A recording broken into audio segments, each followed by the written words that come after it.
call the meeting to order this morning. This is the meeting of the Public Accounts Committee, and this morning we'll be looking at the recruitment of international medical graduates as the subject for our discussion, and we're joined with by witnesses from the Department of Health and Wellness, the Immigrant Settlement and Integration Services Organization, and also the College of Physicians and Surgeons of Nova Scotia. And that means we're going to have several, I think, short opening statements and some information for the committee before we get going with our questions. And before we do that, I'd like to have the members of the committee introduce themselves, and if I could begin with Mr. Prest. Yes, Sydney Prest, the MLA for the Eastern Shore. Matt Wynot, MLA, Hammonds Plains, Upper Sackville. Brian Scabar, I'm the member from Cumberland North. Good morning, Clary McKinnon, MLA, Pictou East. Good morning, Howard Epstein, MLA for Halifax, Chebucto. Thank you. I'm Diana Whalen, the MLA for Halifax Clayton Park and chair of the committee. And I'll just have our support staff introduced as well. Evangeline Coleman-Sad, Assistant Auditor General. Darlene Henry, Committee Clerk. Thank you very much. On the introductions for the witnesses, I'm going to perhaps ask that as you do your opening statements, you'll introduce who you've brought with you as well. That would be helpful to us. And I'll begin with our Deputy Minister of Health, Mr. McNamara. Good morning. And I'd like to start, as mentioned, to introducing Linda Campbell, who's on my left here, who's the Manager of Physicians Resources Partnership and Physician Services at our department, as well as Linda Penning, who is our department's Chief Financial Officer. Also with us today is Dr. Cameron Little, who's Registrar and CEO of the College of Physicians and Surgeons in Nova Scotia. Dr. Little will not be making any opening remarks, but will be participating in the answering to the questions. I am pleased to be here this morning to speak to you about international medical graduates and our work to bring more doctors to Nova Scotia, especially to the rural parts of our province. This province has 231 physicians per 100,000 population, the highest overall rate of physicians in Canada on a percentage basis. The number of doctors practicing in Nova Scotia is growing. Last year alone, we added 20 new doctors. District health authorities across the province recruited 96 doctors, and 76 left the province to practice elsewhere, retired, passed away, or became inactive as doctors for other reasons. But an overall number misses some important detail, and we see the need for strong primary care, including family doctors or general practitioners in our rural areas. International medical graduates help us provide medical services in those areas, and they've been a pretty good option for Nova Scotians and an option where we expect to see even greater success in retention. In fact, about 30% of doctors in Nova Scotia are international medical graduates, which is above the Canadian average. We're working on a project to estimate the physician resources we will need for the next 10 years. This project will tell us how many and the mix of doctors we need and where they are needed. Today, we're here to talk about international medical graduates and to answer your questions. Nova Scotians have told the department how frustrating it is to be without a family doctor and to not get the health care they need when they need it. We see some communities, mostly rural ones, facing chronic difficulties in recruiting doctors. The Department of Health and Wellness works with district health authorities to recruit and retain doctors, and we prioritize communities with chronic problems. Nova Scotia has several programs that support doctors into moving into practice. We use the recruitment programs to help attract doctors to underserviced parts of our province. They are listed in the information we provide to the committee. I'll mention a couple of them. The Clinical Assessment for Practice program is a College of Physician and Surgeon program for international medical graduates that are practice ready without further training. The department funds the college to provide this program. The Return of Service program is Department of Health and Wellness funding for 8 new international medical graduate residents each year. Once they complete their studies, they have a commitment for a return of service. This program started in 2007. Debt assistance is available to any doctor who wants to practice in rural Nova Scotia. Repayment is over 3 years, and the doctors agree to maintain a full-time practice. Funding mechanisms under the Master Agreement also encourage doctors to practice in rural communities. As well, for doctors who are considering practicing in priority areas outside of Halifax, we help them investigate the opportunity by funding site visits and helping with their relocation expenses. Excuse my voice this morning. I'm recovering from a bit of illness. Many of those who take advantage of these programs are international medical graduates. Many factors bring doctors to Nova Scotia. Some are looking for a new country to call home. Most want to live in communities that can provide service for their families, like schools and activities for their children, and where their spouse can also find work. Nova Scotia doctors provide medical service largely to residents of this province. However, many specialists provide care to people living across our Atlantic region.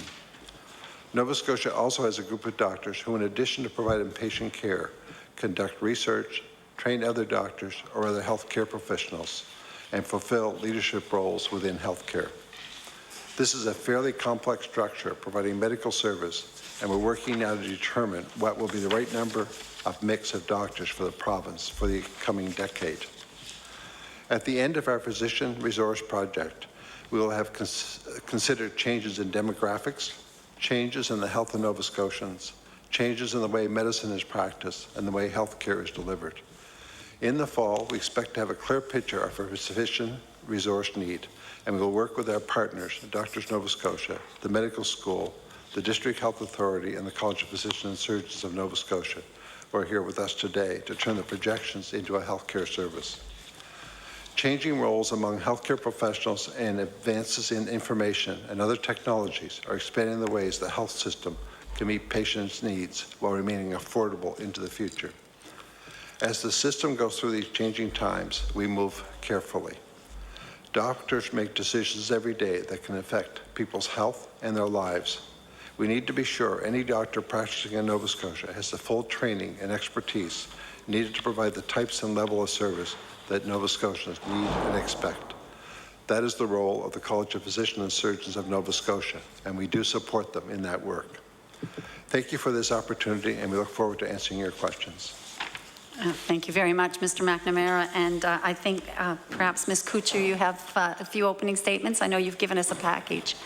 I appreciated that. But if you had a short statement, we'd like to give you the chance to do that too. And you can introduce your staff person, I think, with you. Thank you. Yes. My colleague is Dr. Sapita Beruzan, who is the coordinator of the IMG bridging program with ISIS, where we both work. Okay. I've worked in this field since 1997. ISIS is the largest immigrant serving agency in Atlantic Canada. We see 3,500 plus immigrant clients every year, both in HRM and across the province. In the past year alone, we have, my team has assisted 178 IMGs, including 111 family physicians and 67 specialists. I'd like to make just a few comments under three general themes. One, that this is a good news, bad news story. Secondly, that it's a complex challenge. It requires complex solutions. And thirdly, that Nova Scotia has the potential to be the best in this area. Bad news, good news. When I first started working with IMGs in the late 90s, there was a literal brick wall. No routes to licensure, catch-22 barriers, financial barriers. It was a very bleak situation. Fast forward today, although I can think of IMGs such as Ahmed, who is still driving a cab, I can also think of IMGs such as Delir, who gave up cab driving and is now working as a clinical associate at the QE2. Although I can think of Parviz, who left the province in utter frustration, I can also think of Riva and Fauzia, who are practicing as family physicians in underserviced parts of the province. Amna, Najat, Rosario, who are in residency programs, Heiser, a fully qualified psychiatrist, all of them IMGs. There are significant hurdles. Access to training opportunities is still extremely limited. The time and money needed for examinations makes it very difficult, particularly for specialists. The unfamiliar formats of clinical evaluations, challenges of learning language and the culture of the healthcare system, and the ticking clock, because 5 years out of practice is considered to be a major problem in terms of reentry. But today we have an IMG bridging program at ISIS, which my colleague coordinates and which provides a variety of supports and services to assist IMGs. We have made much progress, but there is yet much to be done. Complex challenges need complex solutions. We provide individual assistance to IMGs, but it didn't take a very long time working in this field before we realized that individual assistance would not be sufficient. And I began my search for answers many years ago and quickly learned that this issue of IMG accreditation is not one that's owned by one organization or one stakeholder. It's commonly thought that the regulatory authority, the College of Physicians and Surgeons, is really the problem. The college is only part of the problem, part of the solution. To identify and eliminate the barriers, to develop pathways to licensure, to avoid duplication, to create opportunities for collaboration. It's fundamental to bring all the players to the table on a regular basis. So over the past few years, there has been significant time and effort dedicated to the development of a multi-stakeholder work group, an IMG multi-stakeholder work group. It's a collaborative model for addressing these challenges. It's led currently and very effectively by Dr. Kathy Chervin, who's with the Dalhousie Faculty of Medicine. It meets quarterly. It includes all the key stakeholders, including my colleagues at the table here. The college, Dalhousie, Department of Health, the Association of International Physicians and Surgeons, Capital Health, Doctors Nova Scotia, ISIS, and so on. And it has resulted in substantive changes and collaborative programs because it provides a forum for debate, for discussion, for vetting new ideas, and for moving forward. All the players are at that table on a regular basis. This is a complex problem, there's no doubt. Frequently I hear in the media that if only credentials could be recognized, everything would be fine. But in the field of medicine, recognition of credentials, and that's done by the Physician Credentials Registry of Canada, is only the very first step. It's what route to follow, what's possible, feasible, depends on so many factors, including whether it's a family doctor or a specialist, the amount of clinical training, clinical experience, where it's from, how long someone's out of practice, what their family situation is, et cetera, et cetera. So more complexity results from the fact that provincially, the College of Physicians and Surgeons controls physician registration and licensure, but for specialists, the Royal College of Physicians and Surgeons of Canada is the national professional association that oversees the medical education of specialists across the country. Nova Scotia has the potential to be the best. Nova Scotia now has a number of different pathways to licensure, and that is a strength. In other provinces, there is often one IMG route. IMGs are an extremely diverse group, and a variety of options makes far more sense than one pathway.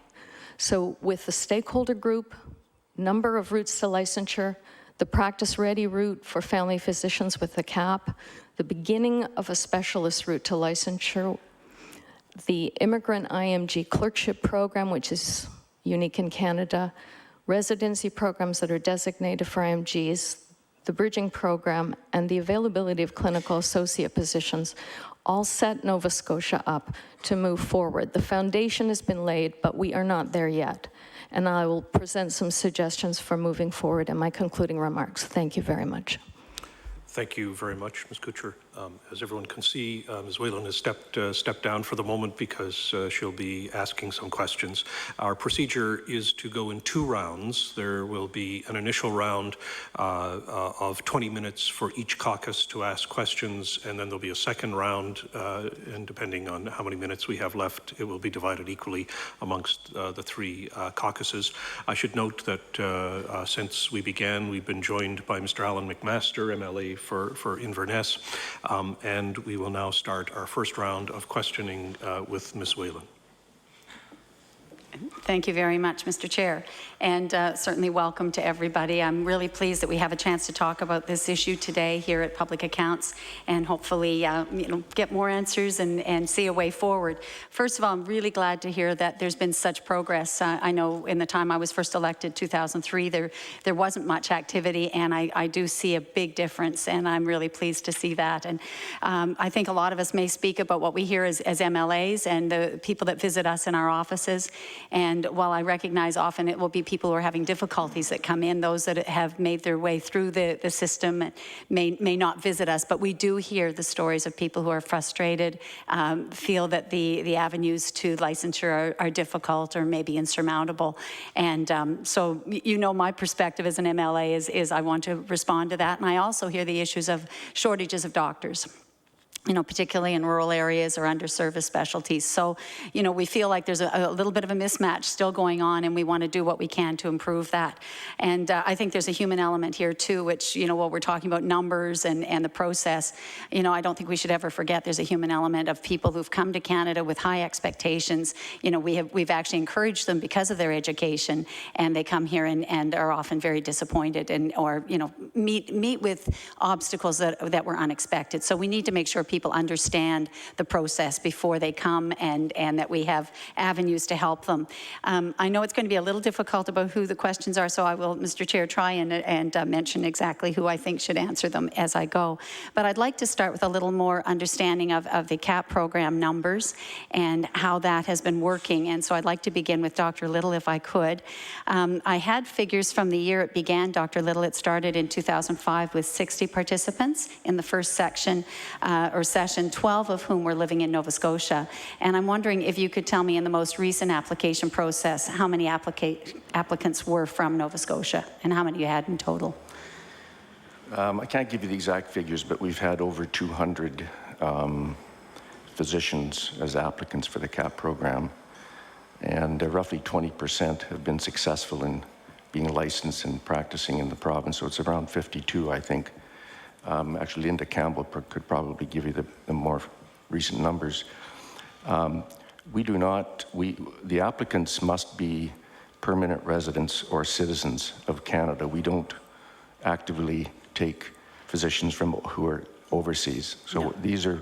We're trying to look at the sort of human and intellectual capital in the country, because the vast majority of immigrants and IMGs are in the Greater Toronto area and some of the cities out west and in Montreal. Most of our applicants come from the Greater Toronto area, but we have certain criteria, and we feel that we'll take any IMG that fulfills the admission criteria into the CAP. The CAP is going on this week, and the next run, and I think we have 32 candidates going through it this time. Okay, thank you very much. Initially, you had 2 times a year that you were doing the assessments for CAP. Has that continued, or is it reduced? We just do it once a year. We dodged a snowstorm that first year, and we would have probably had no candidate, because they're coming from Toronto. There was a big snowstorm here just about 2 days before, and they just got the runways cleared to get them all into the province. So we decided at that time, we probably, in looking at numbers, the most efficient way of doing this is to have at least 20 candidates at any run. If you have fewer than 10, or fewer than 20, I'm sorry, it's not very cost effective. And if you have more than 30, it's not cost effective. It's the way it works out is 30, 60, et cetera. So we decided that because the numbers of applicants dropped in the subsequent years, we would just do it once a year, and probably in June because of the weather, but also it gave us the ability of those candidates who weren't successful to apply to the CARMS match in the coming February, and it only gave them 6 months that they would have to wait around to do that. So the timing worked out best that way. The timing worked out best that way. That's fine, and I appreciate that. I only have 20 minutes, as the chair knows, in my round, so I may interrupt. I don't mean to, but I'm just looking for quicker answers, perhaps. I wanted to know, and I had looked at, in my research for this at some of the other provinces, and Winnipeg, or Manitoba's site in particular, has a lot of the stats on the site. It actually tells you how many applied, how many were resident of the province, and how many were successful, and how many were the second tries as well. It tells you whether they were coming back a second time. So I wondered if there's been any thought to doing that here in Nova Scotia, again to Dr. Little, and whether or not we could get the stats here for the last 6 years, I guess since 2005, if you'd be able to provide them to the committee. Oh, I'm sure I can. Yeah, that would be great. So we'll keep a record of any requests of information. So as I say, that would help us in knowing how well we're doing. You did mention we've had more than 200 that have applied, and 20% roughly that are successful. So we've got that as a basis. Could you tell me if we've looked at how many stay in the province after they fulfill their 2-year requirement if they're successful and they are placed in Nova Scotia, 2-year requirement to work here? Well, they have a 4-year contract, I believe, with the Department of Health. And in that period of time, they're supposed to become fully licensed, get their LMCC, their licentiate from the Medical Council exams, and do their College of Family Physician examinations and get a full license. And the first sort of cohort has just come through, and actually Linda Campbell could probably address that. But roughly after 2 years away from the finish of their 4-year contract, only 1 of 10 is still in the province.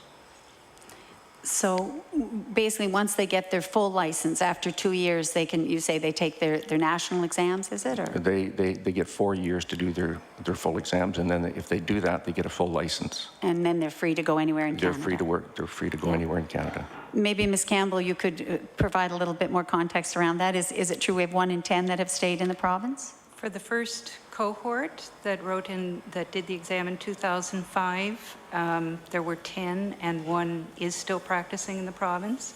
For the next 2 cohorts, we have 12, and 8 are still in the province. So the first round, our retention was not very good, and it certainly increased since then. However, as Dr. Little indicated, the time frame is fairly short since they started completing. So I think we'll need a little bit more time to see how long, what the performance is over time. But I would also comment that a number of changes have been made, adjustments to the program over the life of the program. So the first cohort didn't have access to an orientation program.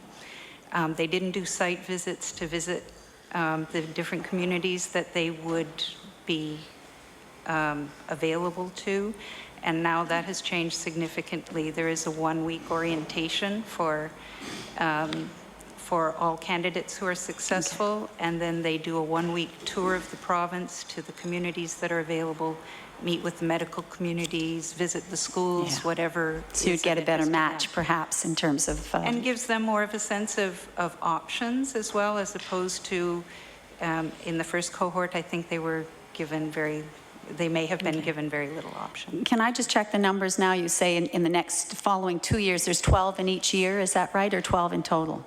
12 in total in the second and third cohort. Combined, there's 12. Yes. So, and you've got 8 of them still in the province. That's right. Okay. That have finished their contract. They've completed their 4-year contract. Of the 40 that have been issued contracts from the beginning, only 1 did not complete. That would be not to the point of being fully licensed. Not to the point of completing the 4-year contract. Okay, so they fulfill the 4-year commitment, but by and large, but then they leave the province, many of them. the first cohort, Has. many of them. Could we well, ask for your stats as well? I know we're going to get some from the college, but if we could get your statistics, and, you know, again, I think that from the issue of transparency, it'd be great to have that on the website for anybody as well, even people that are exploring this from overseas. They would have an idea, or looking at it from another province, perhaps, to come to Nova Scotia. Gives them an idea of how we're doing and how IMGs are faring. So that would be helpful too. I had some other questions for the college, again, around relating more to the cost of the program, to actually sit and take the CAP program. When it began, I wonder if you could tell me what the cost was in the first year in 2005 to take the, and I understand that the immigrants themselves or the IMGs pay for this program. I think it's been the same for each iteration. It's $5,500. It is $5,500. I'd heard a figure over $6,000. Are there other fees that come into play? About something like $6,300, I was told. Not that I know of, I'm sorry. So I thought maybe there might be a national fee or some other, no? No. So to the College of Physicians, it's $5,500. Well, it's to the CAP program itself. The CAP is run independently from the college. I mean, we run it, but it's administrated quite differently, so it goes to the CAP program itself. So you don't roll it into sort of your general revenue and then pay for the costs outside of that? No. I guess I was looking to see whether there was a profit margin in this so, you know, just I wondered if you've costed it then so that you know exactly what the costs are associated with delivering it? We know exactly what the costs are, and in very rough numbers, the candidates pay about 1/3, the college and the physicians of the province pay 1/3, and the Department of Health pays 1/3. It's a little bit, it's not exactly 1/3, but that's sort of what the rough is. We've looked at it very closely, and we can't do it for any less than that. So for each physician, you're saying it would cost more than $15,000? It'd be like $16,500 to put them through the CAP assessment? Every iteration we have to have new stations, new examination stations, and those are very, very expensive. They have to be run in front of a number of family physicians to make sure that they're accurate. We work with the Learning Resource Center at Dalhousie. It's a very expensive process. We have the standardized patients that have to be trained for each one of these scenarios. And then we have to train the examiners, and we have something like 32 examiners that have to be trained about those particular stations. We have a therapeutics component, and we have to change the therapeutics exam so that that's different each time. So in any event, it's a very, very expensive procedure, and I don't think anyone can do it for less than that, probably.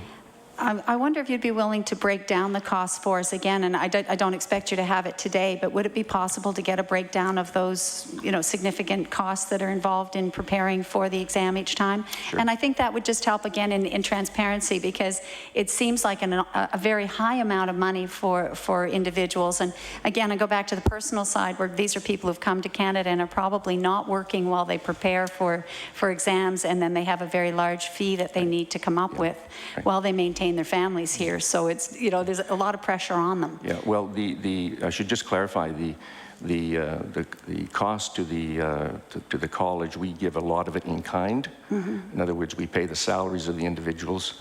They're housed at our building, so we pay the insurance and the lighting and the heating and all of those sorts of things. So it's not as if that money is going into the actual preparation of the exam. It has to be done. So when you say $15,000, it's more like about $10,000 per candidate. Well, if you could give us a breakdown, and I understand, I think it's good for IMGs to recognize the in-kind contribution that is maintained by the physicians, as you say, to maintain the hierarchy and your whole organization. But I do think that it would help, because I think it's felt that the cost is very high. And you know, I can see that, and if people are sitting at a second time, we're then talking about, you know, $11,000 and so on. And so I think it would be very helpful to all the members of the committee if we could have a breakdown of that, and just for going forward. Again, because I looked at Manitoba, I noticed that they're charging between $4,000 and $4,500. Can you explain why there would be a difference? Oh, I would have no idea. I don't, I mean, what they do may be very different from what we do. It's difficult to know. I mean, their program is run by the University of Manitoba, I believe, and so it's, you know, it's a completely different, it's just a different system. Okay, so it remains a little bit unsure, but it's not run by the college in Manitoba, It's not run by so the it's college, different. no. We're the only program that is run by the licensing body in the country. All of the others are run by the universities. Okay, well, that's a thought too for us as we go forward, but I appreciate that you are the licensing body and therefore there's a good reason for you to be involved. But I wanted to ask if there's been any thought to a payment plan or a different way to accept the funds. I mean, right now I gather you'd have to pay up front in order to sit for these CAP exams. I can't give you the exact details, but I think it's $1,000 up front to reserve a spot. And then they pay the rest of it just before the exam is done. Mm-hmm. Could I ask if that's something you would consider or ask your organization to consider? A payment plan, some sort of way to spread it out over a year or? Well, that's difficult to collect on those things. We've had one candidate actually who came and left the province and didn't pay their hotel bill. They stiffed the inn. And so it's difficult to collect money once someone has done something, especially if they've been unsuccessful. It's difficult to collect that money. Yeah.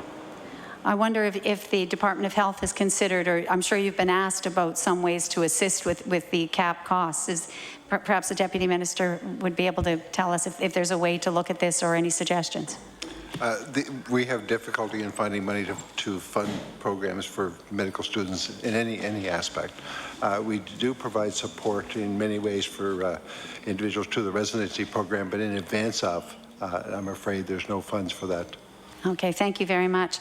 I wanted to just refer to an article that was on the CBC website where Dr. Little is quoted, and this was from July 2010. It says, we need to sit back probably in the next year and really say to ourselves, where are we going with this program? Should it continue? Should it not continue? And should we change it in any fashion? So it sort of leads me to believe that you're looking for a review of the program, and I'm wondering if you could let me know if any review has been done.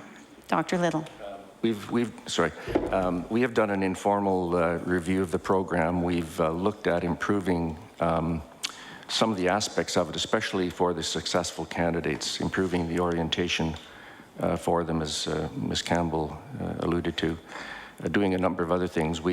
It's a matter of whether or not the medical profession should be paying the amount of money that it's paying for this program. We think this is a public good, and we think the public should be paying more for it, if at all possible. But we're going to continue with it. We think it's been a good program for the province.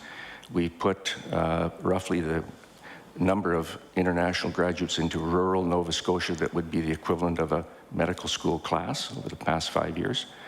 And we think it's been a good investment.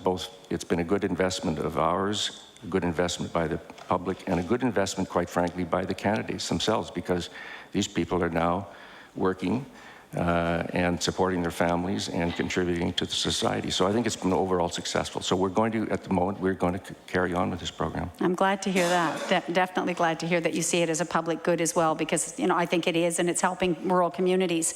But it's 52 roughly out of 200 that have been successful over that 6 years of time? Roughly 20%, yeah, so just a little over 50, I believe. So, I mean, it's still starting to become significant numbers, but yes. I look at the ones that are unsuccessful and wonder if there's some way you're reviewing it to see how we can do better in the success rate. Were there any other suggestions that came? You're referring to your informal review being more about perhaps the ones how you help the successful candidates. Right. Well, last year we ran a pilot project. We had 5 candidates who were right on the cusp, weren't successful, but we thought that with some more intense supervision, they might be successful. And so we did get some funding to run a pilot in Yarmouth, and one of our mentors there spent 3 months with these 5 physicians at separate times, very intensive supervision of these individuals. And after 3 months of the 5, I think 2 or 3 were successful and 2 were not successful. So even with further, supervision and kind of education of the healthcare system here, there were still 2 that were not felt to be safe enough to go into practice. You still had more than 50% success rate there. So is it something you'd be willing to consider, as a go forward? we would consider anything as providing there's the resources to do it. This is incredibly resource rich to have a physician spending their entire day with an IMG going through every single patient that comes through is just a huge cost.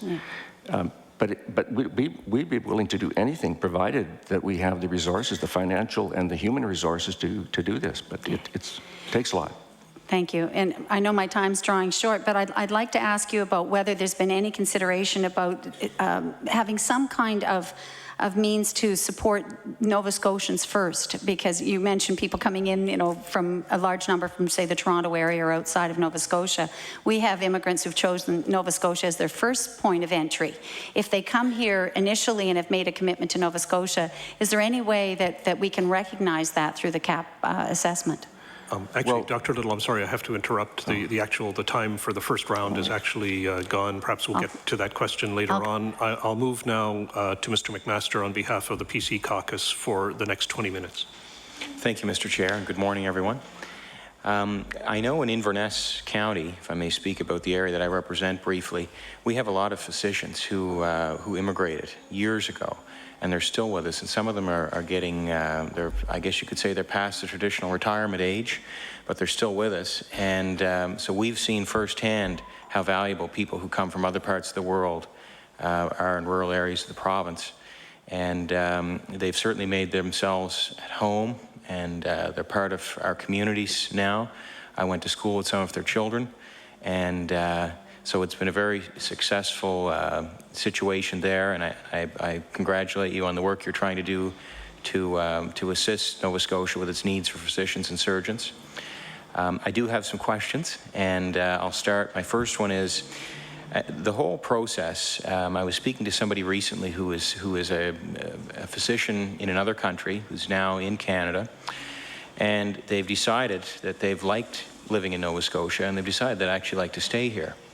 So they're a practicing physician from another country, but the challenge for them, and I would open the floor to comment, but the challenge for them, and I'm sure it's a common one, somebody who comes here with those skills and credentials, if they come here, I guess before the College of Physicians and Surgeons can look at them, they have to be either a permanent resident or a citizen. So you have somebody who's highly trained, they're ready to go. They have experience in their home country, respect that they might need to have their credentials reviewed to operate here.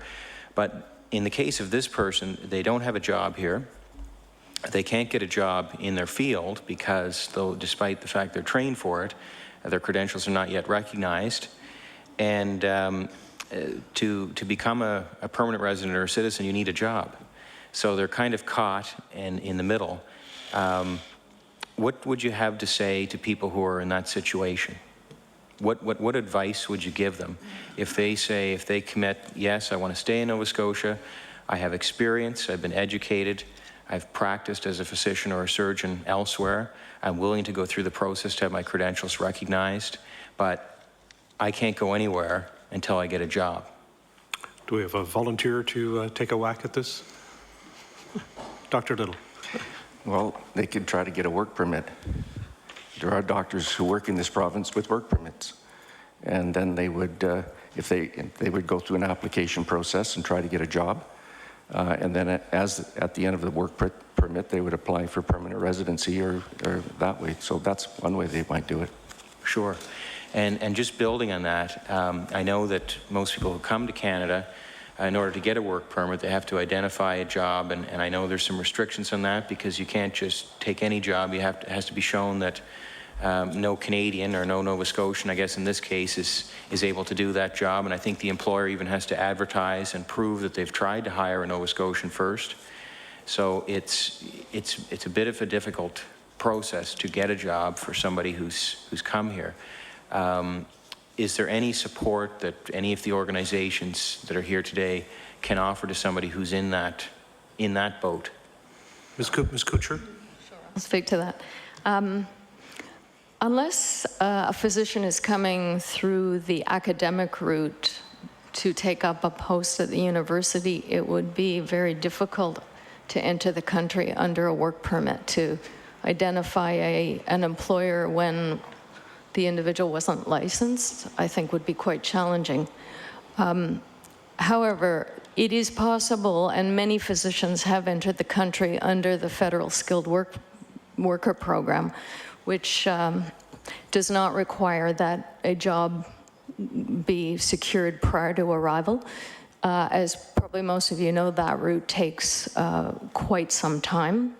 However, if a physician were to apply through the federal skilled worker program, they would be well advised to start to prepare carefully and methodically pre-arrival, and to look carefully at the requirements. And I'm not sure with the Physician Credentials Registry of Canada whether, I believe that they may be able to get their paper documents recognized at that point. It's possible that they could start to write some of the Medical Council of Canada exams. The further ahead they could get before they actually arrive here, the better place they would be prior or after arrival. We are able in our organization to do pre-arrival services. We run a variety of individual programs using Skype technology. We have workshops that are facilitated, online workshops that help individuals, not just IMGs, but all immigrants, to prepare prior to arrival to make sure that they have the appropriate documents. What did happen in the province was that we had a number of physicians who came in through the now defunct economic stream of the provincial nominee program. And that resulted in a large number of specialists in particular entering the province, and they encountered some pretty serious difficulties. Thank you. Just building on that, and you've kind of answered my next question, and that's where do people get this advice? And you mentioned they can get it from your organization. But if somebody is overseas and they're looking at Canada, does anybody point them in your direction so they can get that advice? Well, there's a little bit of a line to walk, because our organization, and I know the Nova Scotia Office of Immigration, and I'm sure that the college is the same, do receive regular inquiries from physicians and other skilled professionals around the world who are considering immigration. At that point, while we respond and try to direct them to appropriate websites and information, we don't have the capacity to provide intensive services for people who may or may not be immigrants. However, if someone has a letter of nomination, has applied through the provincial nominee program and is going to come to Nova Scotia, or if they are approved to come through one of the federal programs and are waiting for a health or security check, then we will start to work with them. The best practice in immigrant settlement is to begin as early as possible in order to provide the information, in order for as much preparation to happen in the first country. And that could even include language training or additional training that could be taken prior to arrival. Or, as I said, challenging exams in some cases, in some professions. Thank you. And it seems to me that if somebody was looking at Nova Scotia, probably the first place they would look would be the Office of Immigration. So it sounds like if they're getting the information there, or they're getting pointed in your direction, that's a good thing.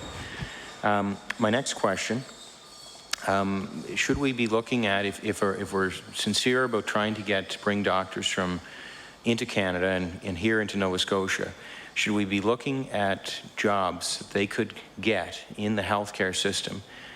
These people have a lot of knowledge. They're, even if it was a practical job in the healthcare setting, so they could come, so they could address that issue, so that they come here, they have a job, they can apply for permanent residency, then they can go to the College of Physicians and Surgeons to have their credentials assessed, then they can become licensed. I'll let people comment on that. And perhaps maybe the Department of Health, I don't know who would be the best to comment, but. Sure. Dr. Little. We have what we call a credentials review service. So any physician around the world, and we get hundreds of requests a year, they can fill a form out and they can ask for us to review their credentials and see whether they may be eligible for a license or not, and what they would have to do in order to become licensed. So that's one service that we do provide. We also have a policy with regards to IMG observers. So these are physicians who are here now. They've not licensed, they've immigrated here, they're citizens, and they want to spend some time with a doctor in their office or somewhere observing and whatever. We have a program for that, and we do that for them for up to a year while they're preparing to do their exams or some of the other things they need to do. So we have those kinds of things that go on, and a license is important because it's the stamp of approval for the public. I mean, if the public are going to see a doctor who's licensed, they're saying that our organization, which has been around since 1872, has given its stamp of approval, that we feel that this physician is as competent to practice medicine as we believe they are. So the public puts their trust into that. Until they become licensed, they're really going to have to just, as I say, in our system, be an observer. They can examine patients with the doctor. They can see how the Canadian system works. They can do things that a medical student could do, but they can't prescribe. They can't write notes in the chart. They have to sign a seal of confidentiality or a contract, so that because they're getting confidential information about patients, and yet they're not licensed physicians. So a number of things they have to do in order to do that. But there are ways for them to get at least some experience like that. Could I also make a comment? Yes, sorry, Ms. Kuchar. Sorry. The observership that Dr. Little is speaking about is extremely valuable. And the reason that it is that it enables IMGs access to the healthcare system. And so there is a lot of education that can happen in that kind of situation. The reality, though, is, of course, as IMGs are working their way through these various exams, they have families, they need to support themselves. They may come in with some resources, but those are exhausted pretty quickly with the cost of examinations. So one of our challenges at ISIS is to assist IMGs with accessing alternative careers in the healthcare system. We want to see them not working for McDonald's or driving a cab. We try to help them to even become phlebotomists and be collecting blood in the lab, or to be doing research, or the clinical associate position that I referred to earlier allows IMGs to be working in hospital or clinic settings, and in that way be introduced to the culture of healthcare practice, interactions with Canadian healthcare providers and patients, and can be far more valuable than sitting at home studying a textbook. So we are looking at those opportunities very seriously and are constantly trying to assist IMGs with that, so that they can be employed as they go through the process of becoming fully licensed. Have you found, I guess I'd like to bring the Department of Health into this, because I know there's probably certain careers in the health field from time to time that there may be a shortage. And I certainly respect you have to have credentials for anything you're doing in the healthcare field. But I guess the original intent of my question was looking at the practical impact of somebody who's very well trained in being maybe a physician might be able to do something on requiring less trained skills still within the healthcare system, and you've kind of answered my question. I guess I just wanted to further clarify, if in a practical sense, does somebody contact your office and then you help plug them into a role, or at least direct them to a position that they might be able to get through the Department of Health? I guess my next question beyond that is whether the Department of Health will look at them. I can start. Good. Thank you. I think what we have to look at is depends on the career. For example, there are certain, even though they may have trained as a physician in another country, doesn't mean they qualify for any of our colleges. So that would relate to nurses, pharmacists. So sometimes that takes those aside. When you look at some of the others, there are careers, but the opportunities end up mostly being in Halifax rather than in the rural areas, mainly because in Halifax they do have mentorships to help them more than they would in a rural community, particularly when you have to work shifts, and often if you're doing evenings and nights, you're on your own, so it's how you manage that is very difficult in some of, but I think we're always looking for opportunities if they're available. Okay, thank you. Ms. Kuchar. Is it Ms. Kuchar? Just wait, your light's on. Yeah, your light's on now. Right. You're quite right. Healthcare is probably the most highly regulated sector of all the industries that our clients are coming from. So there are challenges there. We have looked at some options. Occasionally, a physician has retrained as a licensed practical nurse, gone through some brief training. We're looking at those kind of options, but there are some opportunities that are not regulated, as I referred to earlier in the field of research. Some have retrained and are working as policy analysts in the Department of Health. So we're constantly looking for opportunities that will build on the skills and knowledge that IMGs are coming in with, because they understand patient care, they understand the medical system, they have a lot that they could contribute before they are fully licensed. Thank you. And immigration, it's an interesting topic because we say we want it, but we don't want too much of it, it seems. And I know that's, I think, the way it's perceived by people, because I hear it, obviously. It's amazing when you become elected how many people that come to you for help that can't even vote for you because they either don't live in the country or they're not residents here. But that's one of the things that I'm hearing, the frustration of people that say, well, we hear all this talk about Nova Scotia wants immigrants and we're short in certain positions.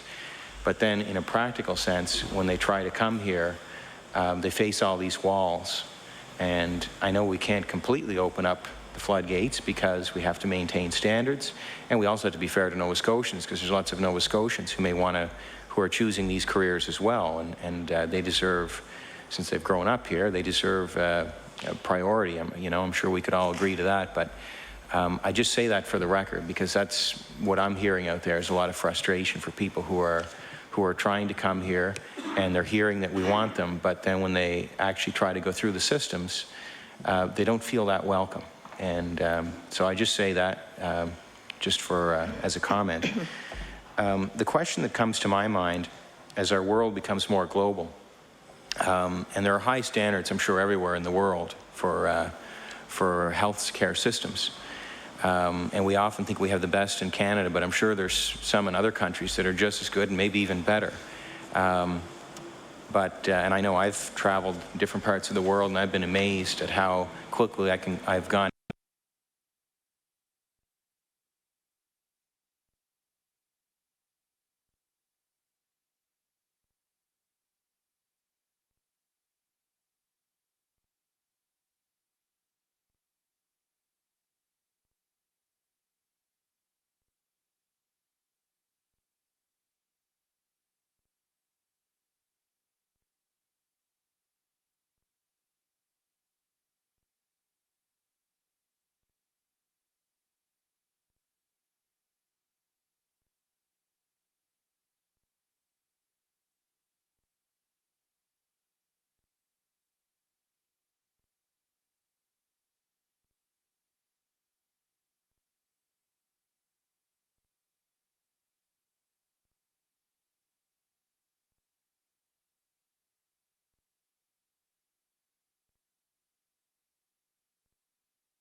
Everybody's buying and selling on the Toronto Stock Exchange or the New York Stock Exchange, so it's, I guess you start to ask, why aren't we looking at taking a bigger picture view of this kind of thing so that we can take down some of these walls?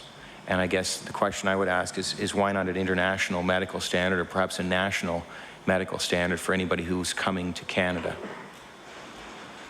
Would that be Dr. Little? Sure. I think. Holy crow.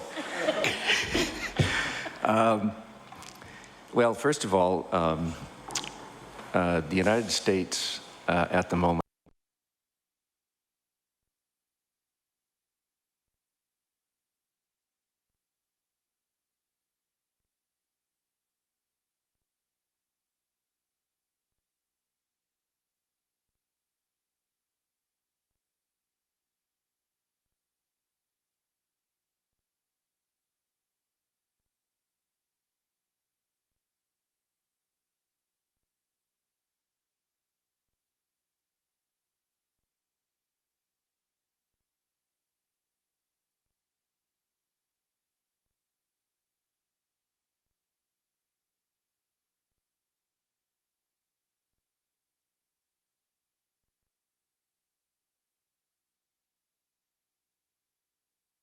Dal was under a threat of probation from the Americans last year. We accredit all of the medical schools in this country, the 17 medical schools and the huge number in the United States. Very few, I can say pretty certainly that there are probably no other countries that have the accreditation system. Countries are now coming to the United States and to Canada and asking us to participate in accrediting their medical schools. So Egypt has approached the Americans to see if the Americans would come and accredit their medical schools. There's 400 medical schools in India. There's probably as many in China. The Indian Medical Council was just disbanded by the national government for corruption. There were a number of medical schools there that were completely unaccredited, but they had the head of the medical council had fudged the books and made them look like they were accredited. There are medical schools in the world which have one-year curricula.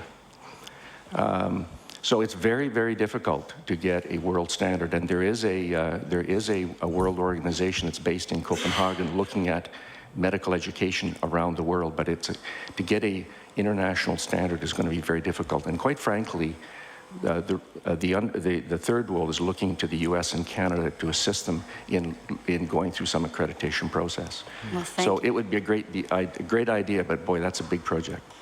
Thank you. Mr. McMaster, your time has elapsed now, but thank you very much. And I would like to turn it over to Mr. McKinnon for the NDP Caucus. Thank you very much, Madam Chair. It's great to have such outstanding witnesses before us this morning, and we're certainly getting some good information. One of the things that I would like to talk about, I think we do a good job sometimes of recruitment. We do a very, very poor job in retention. And I'm wondering what information we actually supply to some immigrant doctors in relationship to the expectations. Some people have grown up in cities many, many, many times the population of Nova Scotia. And we try to attract people to rural areas, which is great. And I don't know what we would be doing in this province without the 30% of foreign doctors, immigrant doctors that we have. I think that was the number. But what we find is that often the doctor feels fulfilled, the doctor is happy, but the spouses are very, very unhappy. And the spouses, both male and female. And I think it's almost like the war brides that came here in 1946 and the expectations. And if you came from London or Amsterdam and you ended up in Saskatchewan in the wintertime, 30 degrees below, I think we have to have some kind of information on expectations, because it doesn't do anything for the doctors that we attract, and it does very little for the local community when several hundred people become attached to that doctor, and that doctor is gone after a year and a half or 2 years. It happens so often, and we're left with people without a doctor. So what can we do in relationship to the expectations and making people feel more welcome as well? That's a problem. We sometimes forget that, you know, it's nice to be friendly, but do we invite people over for supper and really make them part of the community? So some comments from anyone. Ms. Kuchar? I could start. I think you've hit a really important nail on the head. Spousal employment is a key challenge, and this isn't just for IMGs. This is also for recruiting physicians, Canadian-trained physicians in smaller centres, because they are usually not one individual. They are usually a professional couple. And I've seen that kind of a situation even with IMGs who have chosen Nova Scotia and want to stay here and have one of the partners is successfully practicing. The kids are happy in school, like the smaller community, but the spouse is extremely frustrated. I think that that the smaller communities across the province need to recognize just what you've pointed out, that this is about not only about recruiting a physician to the community, but it's about settling a family effectively in the community. And that employers need to be open to the spouse.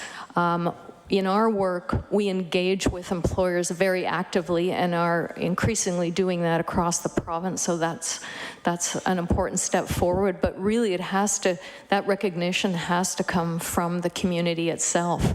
That it's unless the family is effectively settling in the town or the rural community, then retention will be a challenge. And another problem, and I just make the comment, is that it's very hard for some immigrant doctors within the institution itself to break into what used to be called the Old Boys Club, but is now the Old Boys and Old Girls Club, right?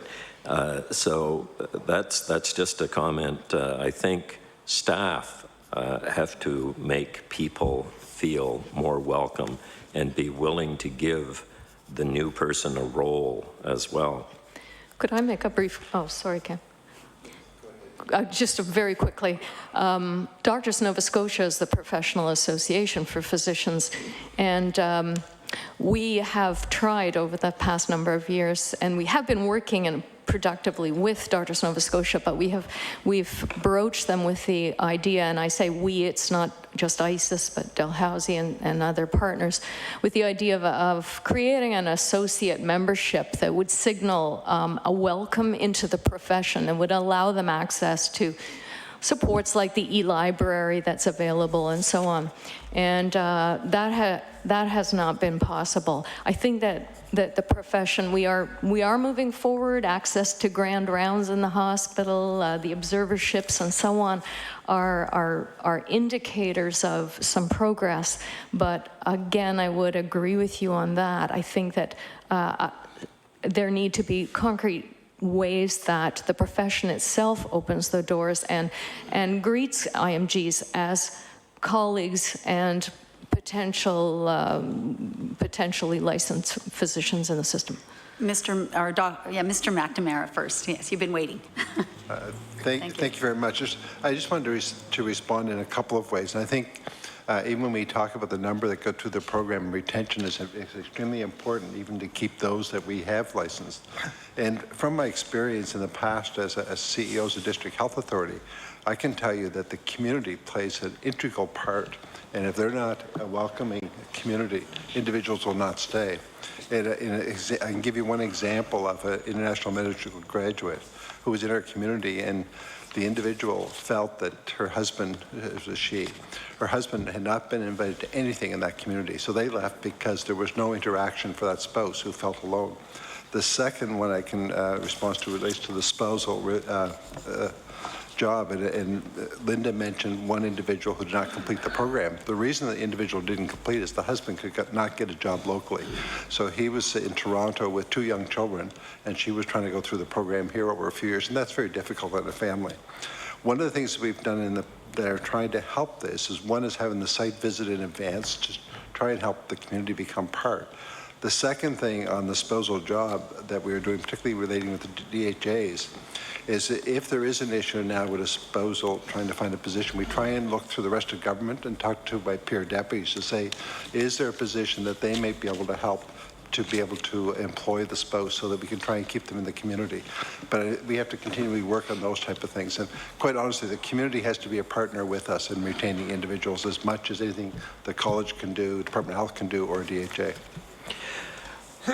One of the things that I hear at a constituency level quite often is why are there not more seats for Nova Scotians? The Nova Scotians who actually graduate, they have no adjusting to do to Nova Scotia.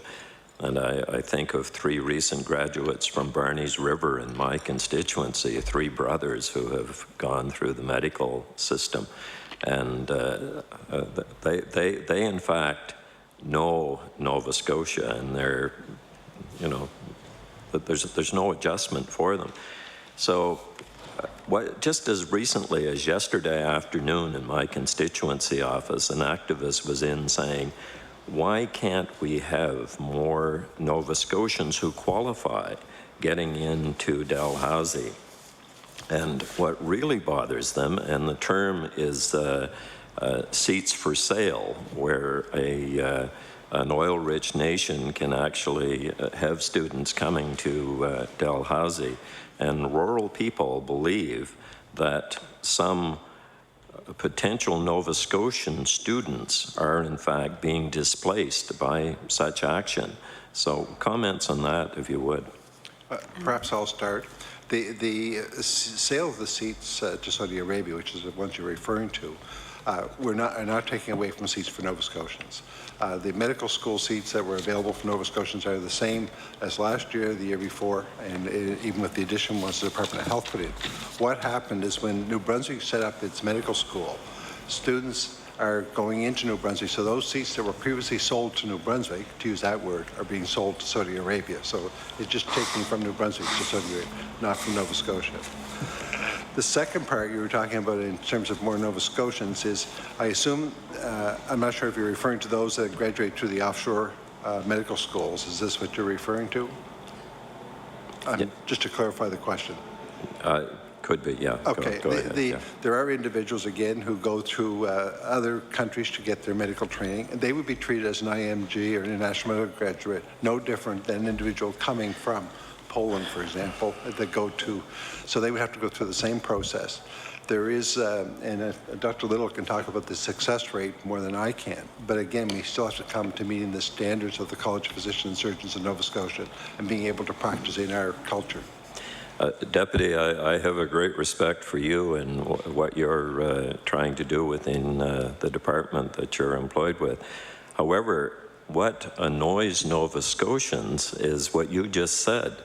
The same number of seats this year as last year for Nova Scotians, the same number of seats as the year before. Why can't we have more seats for Nova Scotians is the question that I'm asked repeatedly. I think you have to go to the university and ask them. I mean, quite honestly, I don't decide who gets accepted into medical school. The Department of Education funds Dalhousie for most of the seats. For example, if somebody takes a Bachelor of Arts, they can come from Ontario or from Nova Scotia, depending on how they get into the school. Same for medical seats. It is not the Department of Health that is prescriptive.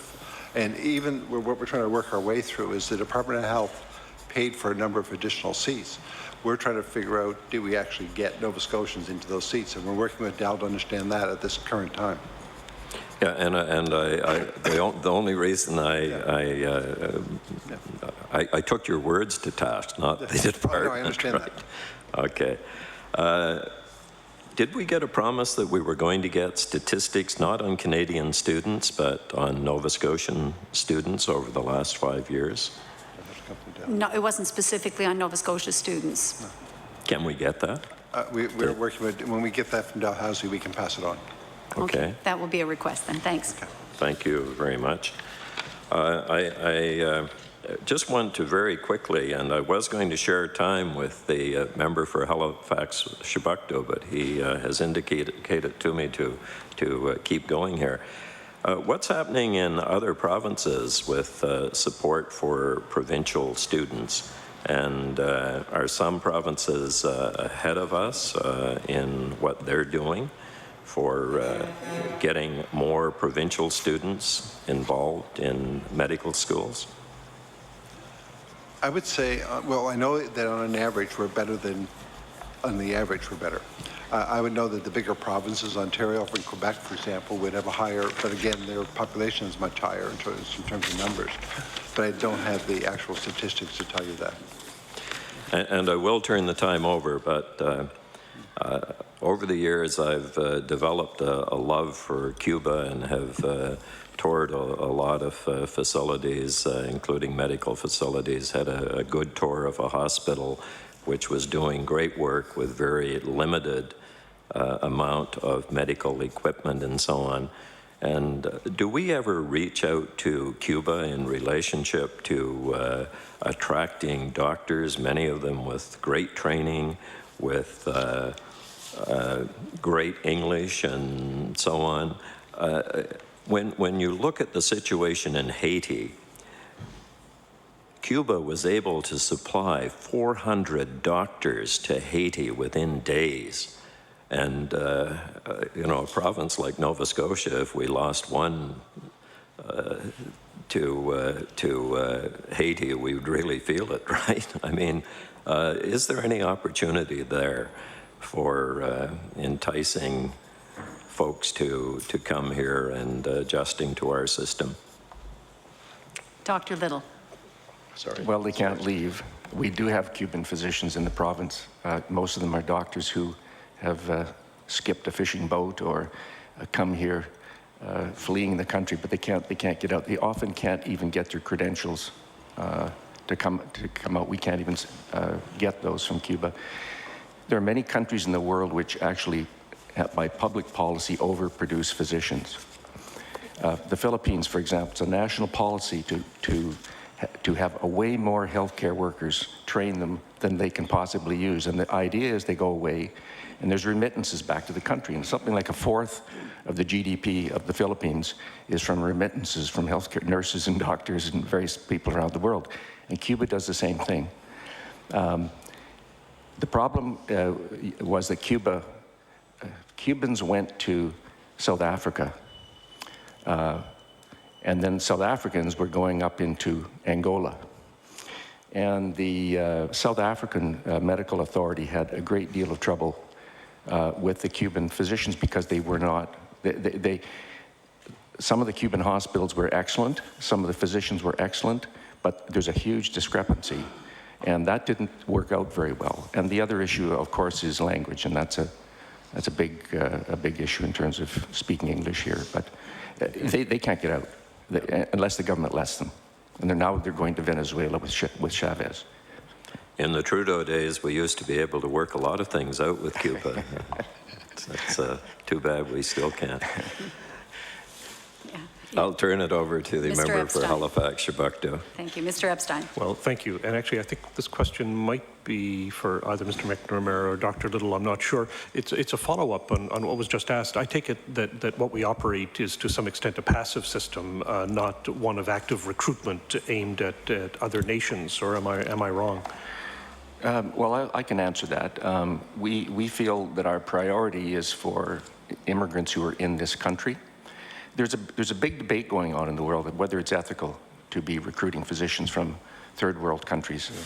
And I think the WHO has made a statement that if first world countries are going to take physicians from the third world, we have an obligation to pay them for that. And they're suggesting substantial amounts per doctor, maybe $500,000, because it takes resources to train those physicians in those countries, and it's a brain drain. So there's a whole debate about whether or not it's ethical to actively recruit. And I can tell you 10 years ago, I was at a meeting of our national organization in which the High Commissioner for South Africa attended, and he excoriated us for actively going to South Africa to recruit physicians. It wasn't Nova Scotia, but it was Alberta. The Alberta registrar and the government went to South Africa, and they recruited over 100 doctors from South Africa. So South Africa is so desperate right now for medical manpower. So this is a big issue about actively going overseas to recruit physicians. Is it ethical or not? And shouldn't we pay those people something for that? Yeah. No, it's a very valid point, and I'm glad you brought it up. It's something I think many of us are aware of. I suppose the other side, of course, is that Canada, like the United States, is a nation of immigrants, and people come here and try and make their way. I was particularly struck by the 30% number that I think was in Mr. McNamara's opening statement. The 30% meaning that 30% of our physicians actually are foreign educated. And so what I wondered was how that, and I think you said the number as well was higher in Nova Scotia than in other provinces, and I'm wondering what the numbers actually are more or less in other provinces, if you happen to know it, and if there's anything in particular that accounts for our numbers being higher than they are elsewhere. We do have a document we can probably table with the numbers. It's fine if it comes later, that's fine. Yeah. But roughly, are we wildly ahead of other parts of the country? I mean, as I mentioned, Ontario and Quebec are ahead of us, and I believe Manitoba is ahead of us as well. And so I think those three provinces are ahead of us. But I'm talking a national average. It's about 25%, and we're 30%. Okay, so not hugely different. No. Okay, that's fine.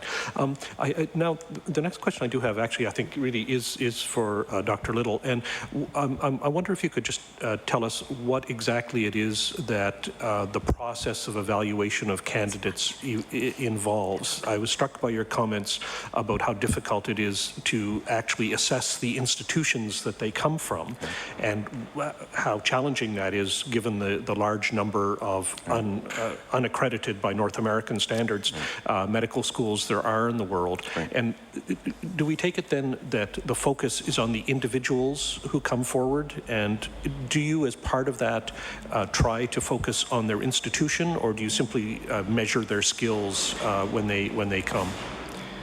This is what we do. Our CAP program is not just simply an initial assessment. It's a 4-year program.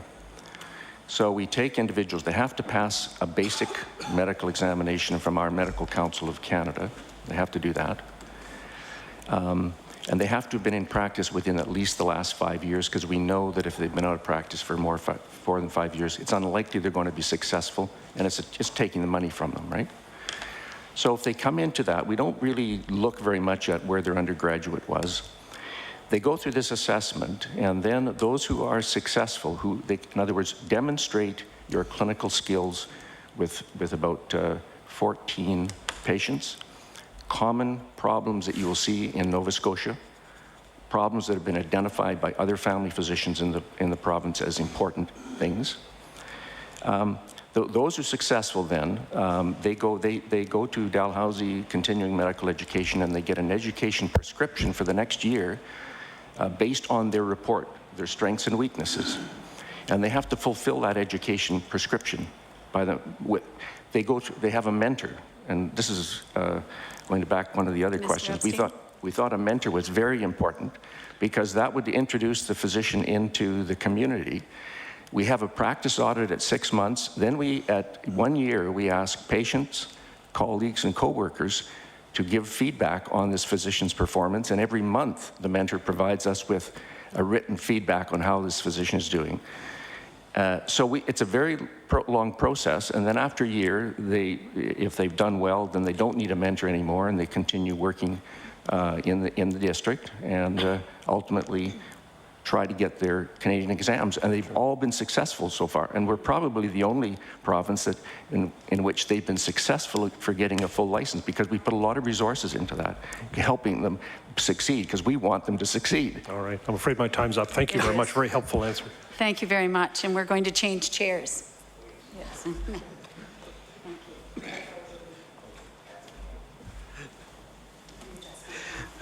Thank you. We're going to move to the second round of questioning at this point. I'll do a quick calculation in a minute as to just how many time we got. 60. I think it's about 12 or 13 minutes, and we move to Ms. Whalen. Thank you.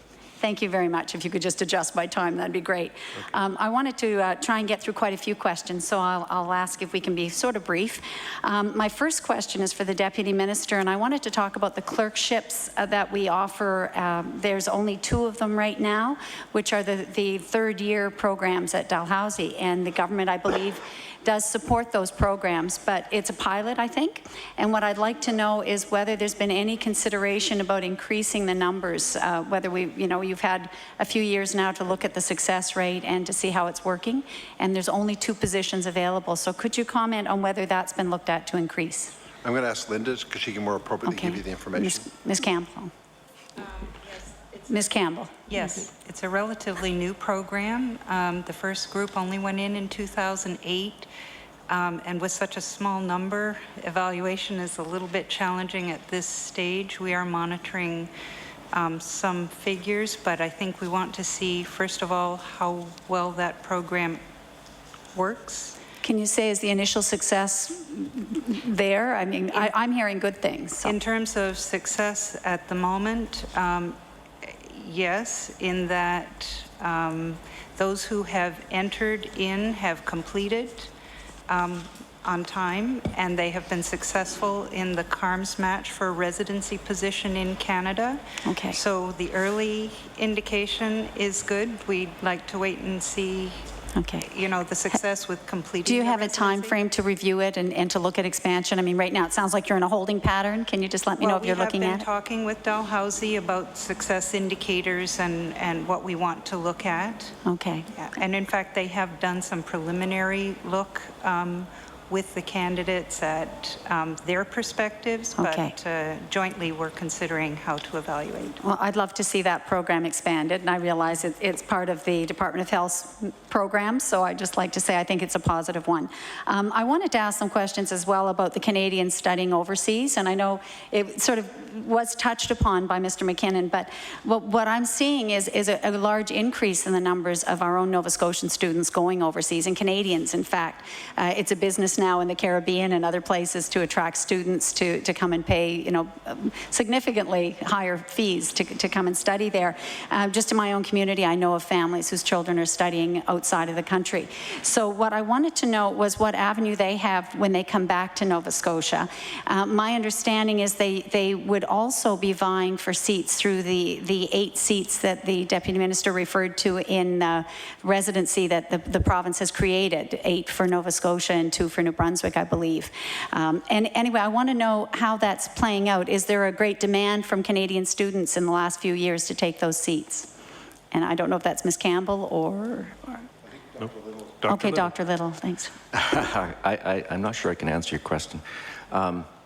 There has been a demand, but this is all done through the Canadian Resident Matching Service, CARMS, and I'm not that familiar with it, but I think that I think I heard somewhere that about 50% are getting matched, but that's higher than probably non-Canadian IMGs. I guess my point really is that the Canadian students have, you know, they've grown up here. They have the culture, the language, and so on already under their belts. So what we really need to do is you know, find ways to integrate them back in. So has there been any way, or is it something you're considering to create a separate stream? Because we're here today talking about, you know, true international medical graduates that have grown up in another culture, another country.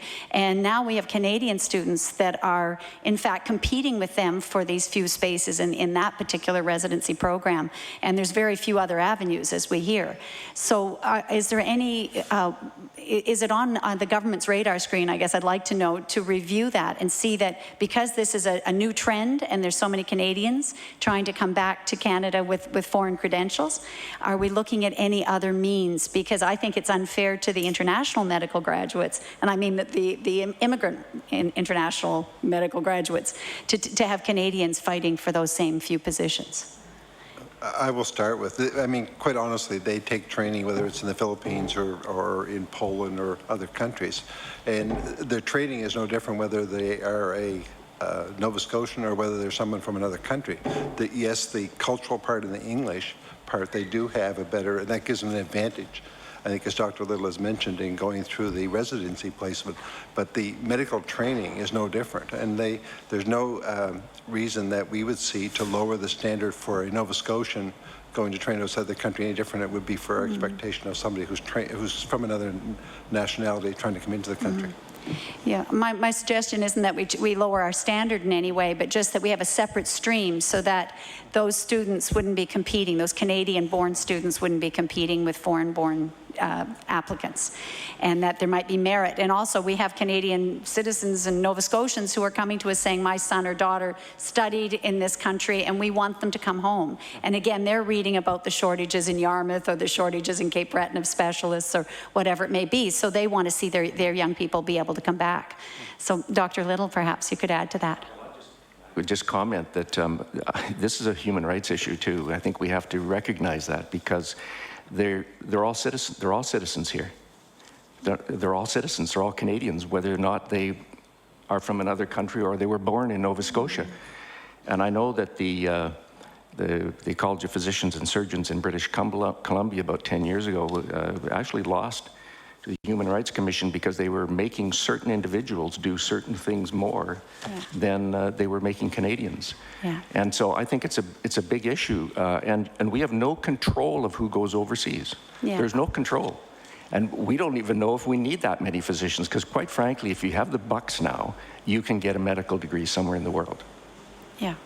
No, I understand that, and I'm not suggesting different standards. I'm suggesting more residency spaces so that Canadian-born kids aren't taking, say, half of those 8 spaces that were allocated for the people who have come here from overseas. So that's what I'd like to leave on the table with you there, is that there's merit in looking at that, because this trend is not going away. So I'd like to go briefly to the issue of specialists, because the CAP program is designed for family practitioners and generalists. What happens for our specialists that are coming, from overseas to make Canada their home? And I noticed again, looking at Manitoba, that they have a specialist stream called the Non-Registered Specialist Assessment Program. I'm wondering from Dr. Little, or maybe the Deputy Minister, maybe Dr. Little's best to say, is there any consideration being given to establish an assessment program for specialists who are ready to practice? Well, there are specialists from overseas who are licensable in Canada. We do recognize certain specialty training from overseas, and those individuals may be able to be licensed. The difficulty is that we don't, of course, do the assessment of these things. We have to use the experts, and that's Dalhousie University. And it takes a specialist to assess a specialist. You can't just do in a couple of minutes or a day. It takes considerable amount of time to know, does this person have the surgical skills to be a general surgeon in Yarmouth? And what are the requirements in Yarmouth? And so we think it takes at least 6 months or a year of assessment or further training to do that. And we're trying to work with Dalhousie University now to get a track where we can at least get the specialists such as internal medicine, surgery, psychiatry, some of the important ones that we're short of in this province, to see if we can develop a system with them. But we have to rely on Dalhousie, and it takes resources. It's time and money in order to do that. Yeah, maybe, yes, Ms. Kutcher? I just wondered if I could make a comment to that. 6 months to 1 year of assessment is a significant cost. However, I think it's important to keep in mind that at the end of that 6 months, 1 year, there would be a specialist, a psychiatrist needed in a community in Nova Scotia. If we were to train a psychiatrist from day one, we would be paying for 4 years minimum of university education and Bachelor of Science, an additional 4 years of medical school for a total of 8, and 4 to 5 years of residency training. That would be 12, 13 years of education that the province would be paying for. So looking at the situation from that perspective, paying for 6 months or possibly a year seems like somewhat of a bargain. Perhaps I could follow up with the Deputy Minister on that. Clearly there is value, and we have specialty needs. We have gaps. And I'm wondering if you can comment about that. And I realize we're waiting on your physician resource plan, which, I have to say is overdue, because it's really hard to make policy decisions. I'm sure you feel that too, in a vacuum and not knowing where the needs are the greatest and where they're coming in the future. But could you comment on the need for it? Because I think we have some significant shortages in specialists. Well, that's one of the things we're not really sure of. We hear anecdotal stories, but what we need to understand is what do we need, where do we need them, and we have to also tie it into a clinical plan so that we know what services are going to be offered where within our province. We do know that when you have a service, you need a cadre of physicians in order to have an on-call rota to ensure that they're safe procedures in place. So we're working our way through that. So there is, when we finish our work this fall, it will give us then a plan to move forward, and then we can see what do we do to fix up the deficiencies and where they exist. So is there any plan at all to look at more specialists? I guess you have to do it with the college, but would money be available to help implement this as we go forward? What we need to know first is what do we need and where do we need it? And then we can shift our resources, because we may be putting money into things we don't need. For example, we might be training in the wrong places. We know that we're not using even our incentives to put physicians in the right places. Sometimes we were, for example, paying money for physicians that were considered rural when we were talking about Timberley and Enfield, and I don't think they're really rural in my opinion of looking at where we have our needs. So it's a lot of work to be done, but we need to know where we're going before we figure out how to fix it. Well, that plan will be certainly welcome. I guess it's coming in the fall, you said, but maybe hopefully public in the fall. It'll be probably by January. Yeah. I'd like to go back, if I could, to the CAP program with Dr. Little, and I don't think I have time to get the complete answer, but I'd like to ask... 15 seconds. I'd like to ask for something in the future then. If you could provide for us information about how the decisions are made on the CAP acceptance or rejection. It's not really a pass-fail according to your website, but you know, it seems very arbitrary, I think, or maybe it is subjective, because I don't know if there's a big report given back to the individual that says how they did. So could you provide it to the committee later? Again, sorry. I'm not sure I can, the reports are long. They're very thorough. These are confidential reports. They go to the individual, and I'm not sure I can provide you with it. Perhaps we better do an exchange of correspondence on this, I think, to nail that one down. I'm going to have to move now to Mr. McMaster and the next 12 minutes.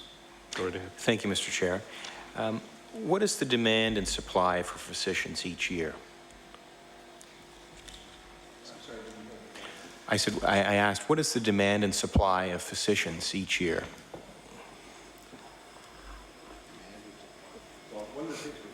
That's why we're going through the resource plan, to try and figure out what we really need. We're not, quite honestly, we don't know in this province what number of physicians we need and where we need them and what the accountabilities that we're working through. I mean, for example, I can't tell you with any certainty, do we have the right number of pediatricians at the IWK? Do we have too many, too little? I don't have a clue, and nobody can tell us. That's why we're going through this work. Do we have the right number of GPs? We know, for example, in certain communities that they're well supplied by physicians. In some cases, they're oversupplied. We know in other areas they're very short. We do know the number of physicians that we've had increasing on a basis, and we also know on a per capita basis that we have the highest number of GPs in the country. We also know we have the highest number of specialists, regardless, even of our laws. We have an equal number of specialists to GPs, which is higher than any other province in this country. But are they the right specialists? That's the question we need to get to. Okay. Do we, and I can appreciate we don't really know the number, which kind of causes me concern, but when we're looking at educating people to become physicians or surgeons, are we protecting a certain number of positions each year for Nova Scotians to apply to go into school? No, no, we're not. Okay. And that's one of the things we were also talking with Dalhousie about, particularly for the health-funded one. I will also tell you that the next 2 days I'm meeting with my peer deputies in Gatineau. And one of the things we are is meeting with the deans from across the country to talk about some of the needs that we know we do need. We know, for example, that we need more general internists rather than subspecialties.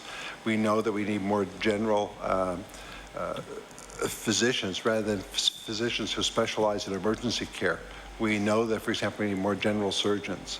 And so this is something we're going to talk with the deans. How do we change from going to so much subspecialty into the needs that each of the provinces have? And this is not just for Nova Scotia. It's a countrywide issue. Okay. And that brings me to my next question. I can appreciate if you can't answer, but you know, I guess my next question would be how many new immigrant physicians or surgeons would we be trying to target each year to help us with to supply our demand for those positions? Once we have our physician plan, then we'll have an idea of what we need, plus from local graduates, plus international medical graduates, and have a plan to work towards. Okay. And this may be a question for the College of Physicians and Surgeons. Is one of the goals of accreditation to control the supply of physicians and surgeons? No, the accreditation is to ensure that they get a good medical education.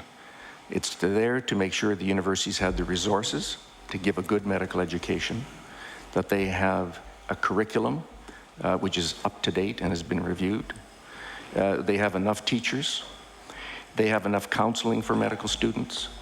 All of those kinds of things, that's what goes into the accreditation. And so we have a very uniform accreditation in this country. The curriculums are different, a little bit different from university to university, but we know that the graduate who comes out of a Canadian university has a very narrow band in terms of where they are. So that's with the accreditation, to ensure that they get a good medical education. Okay. Who determines the number of seats each year in Nova Scotia, seats for people who can become a physician or a surgeon? Would that be the universities that would determine that, or is it in conjunction with the college? It's nothing to do with us. Okay. Mr. McNamara, did you want to add anything to that? One of the things is, well, first, medical seats are set up by Dalhousie, funded mostly by the Department of Education.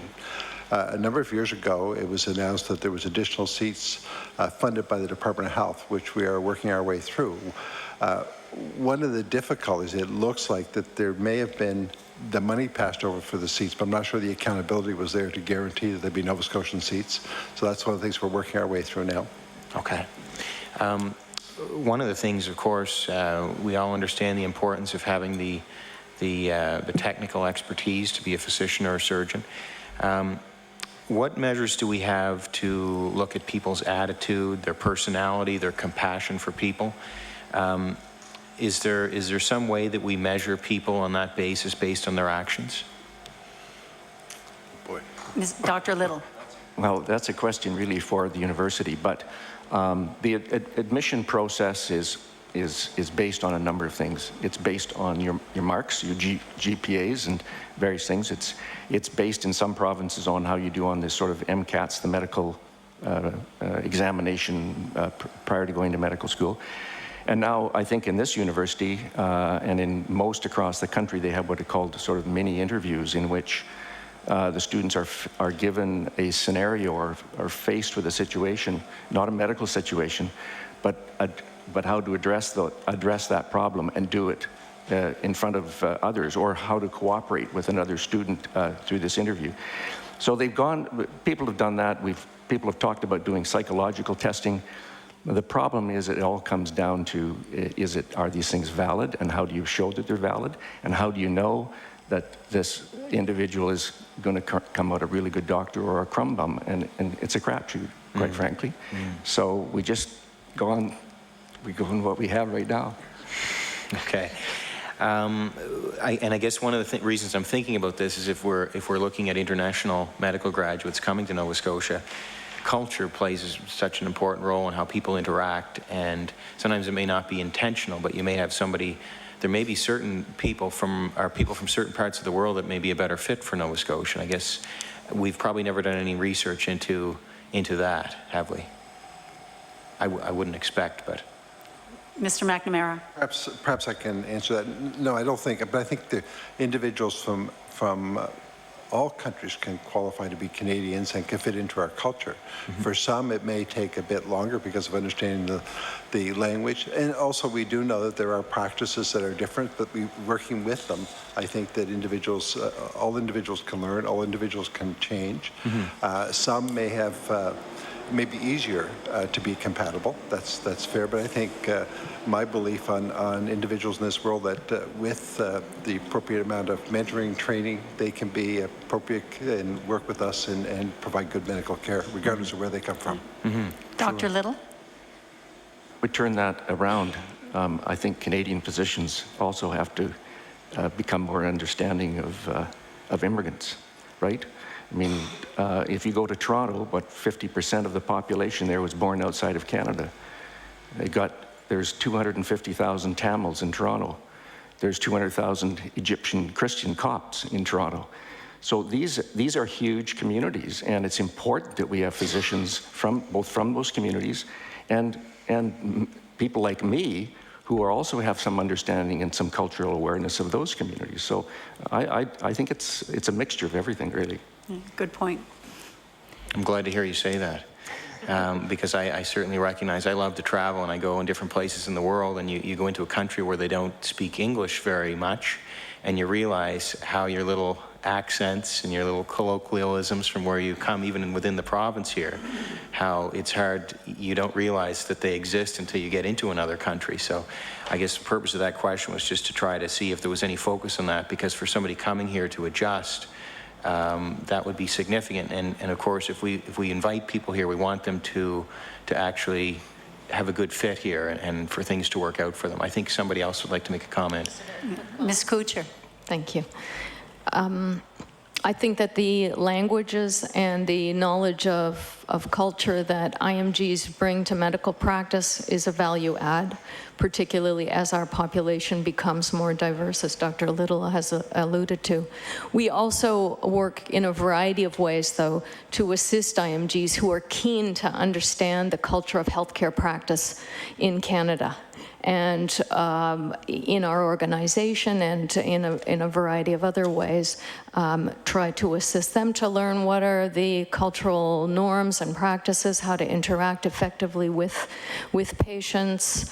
There's a lot of information that's not in the textbooks that relates to ethics and general practices and regulations and so on. So there's a great deal that IMGs need, and they need access to situations and training and information in order to learn that, and they certainly can learn that and can be very effective. And one final thing is just that in my many years of working with IMGs, I would say that language, culture, place of origin, et cetera, the most overriding predictor of success is personality.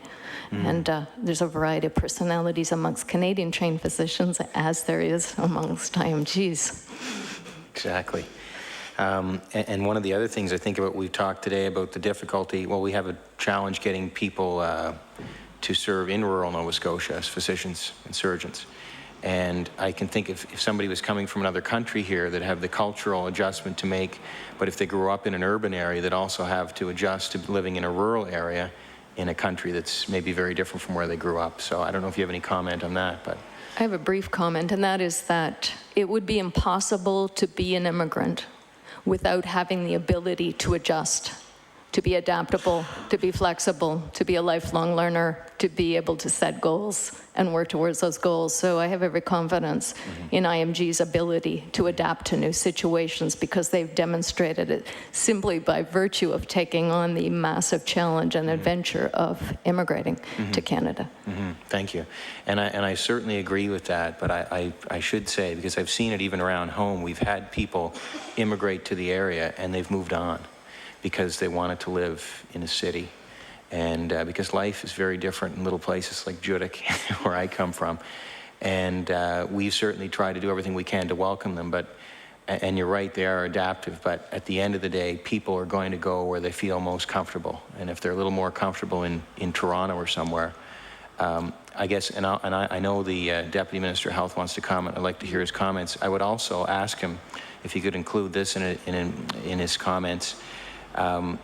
Should we be trying to encourage Nova Scotians who are here to serve maybe in the rural areas to free up some more positions in the urban areas for people who might be international medical graduates, if in fact we have a shortage of supply coming from within our own province? Mr. McNamara, there's just a few seconds left, so if you could be brief, but... Very quickly, just to have people serve from in rural communities is difficult. And as a matter of fact, we're having difficulty with nurses who are graduating from Dalhousie University, do not want to move to rural areas. And they're writing letters saying they have no jobs when there is actual jobs available, but they say that's not Halifax. Secondly, in terms of our incentives, what we'll be working through at the end of our physician manpower plan is how we use what incentives we have to help people move towards rural communities. And some is in our master agreement already, but to enhance that and make it more enticing for individuals to go underserviced rural communities. Thank you. Your time has elapsed now, so I would like to invite Mr. Wynot to have the questions for the next 12 minutes. Thank you very much, Madam Chair. And I just want to ask Mr. McNamara on some of your opening comments. Just want to get some clarification on, if that's fine. You talked about Nova Scotia having 231 physicians per 100,000 in the population, saying that it's the highest overall rate of physicians in Canada. When I talk to constituents and I tell them that stat, they're very surprised at that. Can you explain, very brief, I don't know if it's a brief comment or not, but briefly on why that is? Well, I think there's a number of factors. When I'm talking pure statistics, I'm talking numbers. I don't think it recognizes the number of part-time physicians, which may play a part in it. We also know, and I think it's fair to say, that we have one of the highest number of female physicians, which practice different as well because of being involved in family responsibility. So that may change how the factor is. And also, we know that most of our family physicians practice what I call old bankers hours. They're available from 9 to 3 or 9 to 4. Now, some of them do after-hour call, depending on the community, but it's access is our biggest problem. It's maybe not the number of physicians. And that's why we're developing the community emergency centers, so we can have same-day, next-day access and be able to have other professions to be involved with the physicians, but provide a wider area of service to Nova Scotians. One of the areas we're looking at for the future, and we're not sure it's a short goal, but looking at whether the physician assistant might be a possibility in some communities when the new act passes through the legislature. This would also provide opportunity for international medical graduates as well, because I know that's one of the things that's used in Manitoba, is that they work in those areas. And so there might be other opportunities as we develop new programs. Okay, thank you.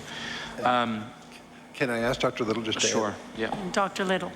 I think there's one other thing too, and that is that we're a tertiary care center for the Maritime provinces, the 3 provinces. So, a certain amount, I don't know what the amount would be, but there's a certain amount of care given to New Brunswickers and PEIers in Halifax here, and the university in QE2. So that increases the numbers also, I think.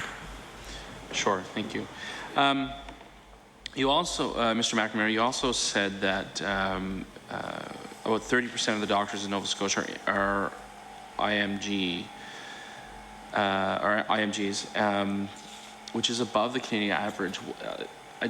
It puzzles me to, I guess, why are people coming to Nova Scotia and wanting to set up a practice and why not the bigger centers like Toronto or Vancouver? Well, they're going in greater numbers. If you use numbers, they're going in greater numbers to Ontario and Vancouver. But in terms of percentage, we're doing okay. Of our total physician population,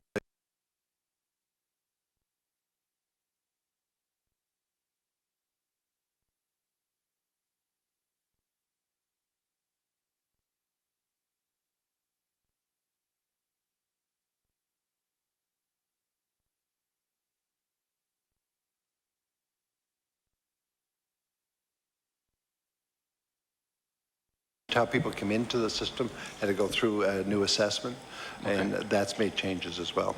So it's more difficult now than it was 10 years ago. Okay, thank you. I actually have a constituent of mine who, I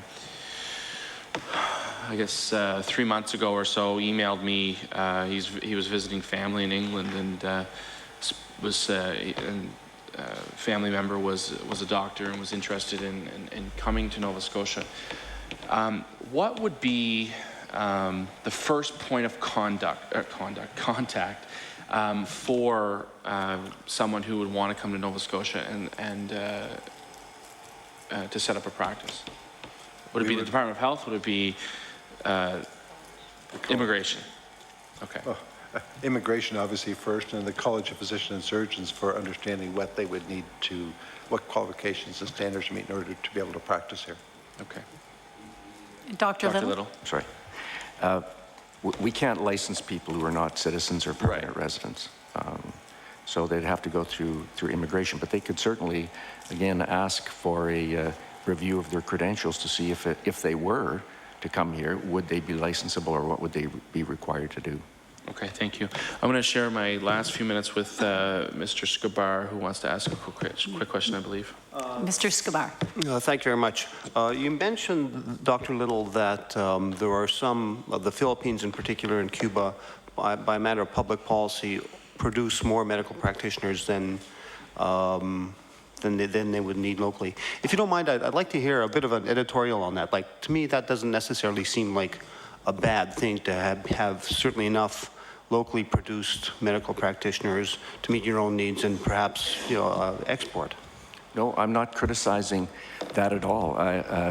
There's a recent article in The Economist, I think 2 weeks ago, with exactly that point, is that that this is in some ways good for those countries. It brings back money. It brings money back into the country from overseas. And it also, if the people are able to move, it encourages people to go into those fields in those countries. It actually can raise the general educational level in some of those countries. So that's not a bad thing. The problem is that it's difficult for me to say, but it's maybe the difference between a reasonable dog breeder and a puppy mill. I mean, eventually, if you produce so many physicians, do you have the resources to really give them a good basic education in medicine and training in medicine? There's only so many people that live in that country. You have to. In medicine isn't just an education. It's actually it's at least 2 years of training, and for a specialist, a minimum of 4 in Canada, maybe 6 years of. And you have to see a lot of disease. You have to see a lot of patients in order to do that. If you have huge numbers of students, often they don't get any patient contact or very little patient contact. And that's why many of them actually want to come to Canada. Medical students overseas, they want to come here and do electives here because they can actually get to some hands-on patients and learn firsthand. So it's not a bad public policy. I'm not criticizing it. I'm just saying that it's very difficult to know the quality of many of those individuals. Italy has 30,000 medical students that are unemployed, not practicing. Medical education's free. You get your medical education, and then you hope you get some further training, but you might not. They have 30,000 unemployed medical students in Italy. Well, that being said, that's where you come in, to make sure that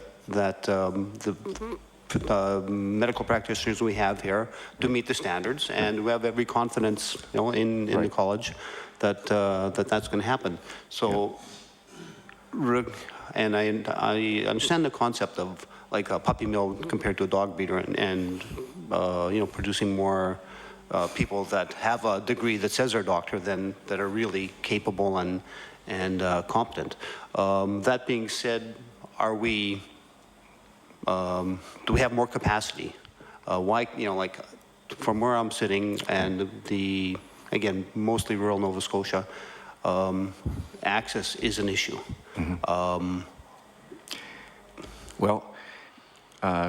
We have as much capacity as we have.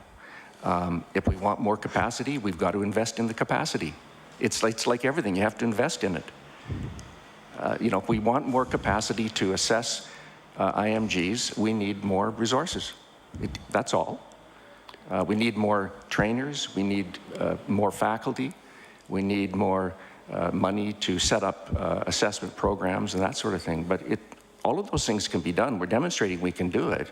It's just, it's how much do you want to invest in it? As much as it takes is how much, yes.